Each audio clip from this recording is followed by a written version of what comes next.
कालबैशाखी प्रभाव में गजपति जिला रायगढ़ ब्लॉक अंतर्गत पुराण प्रसिद्ध महेन्द्रगिरी निखोज पर्यटकों शव उद्धार होती। व्यक्ति जनक हेले कटक जिला नियाली ब्लॉक ओलटपुर ग्रामर विनोद जेना बोली जनापड़ी। रविवार 4 जण संघ मिसी पारलाखेमुंडी मृतक विनोदनक संपर्क घर को आसी मध्याह्न भोजन कर पारलाखेमुंडी गोटे कार भड़ा सूत्र नहीं महेन्द्रगिरी बुलवाई जाते सेठारे कुंती मंदिर ज्योतिष मंदिर और अर्जुन गुंफा बुलवा पर अर्जुन गुंफा ठार भीम मंदिर अभिमुखे पहाड़ चढ़ी जावा समय हठात खूब जोरे पवन बहवा सह घड़घड़ी और वर्षा होता फल निज जीवन सुरक्षा लगी समस्ते सुरक्षित स्थान को दौड़ी पलैवाई चेष्टा कर 4 जण मध्य 3 जण सेठारे थिबा भीम मंदिर भितर आश्रय नहीं अन्य जड़े पहाड़ तलपट को दौड़े लगे तेज वर्षा प्राय 10 मिनिट होगा परिस्थिति स्वाभाविक है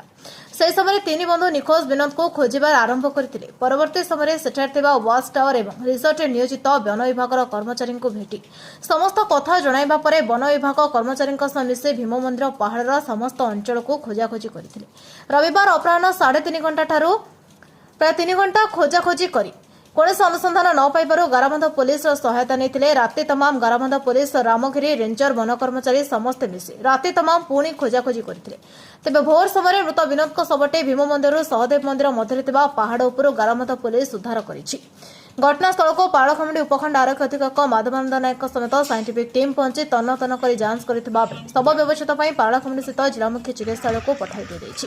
घटना को नहीं गाराबंध पुलिस समस्त दिग को नहीं तदंत कर थाना अधिकारी प्रशांत कुमार निशिका सूचना दी। गजपति जिलार भास्कर सिंह रिपोर्ट नायवती टीवी।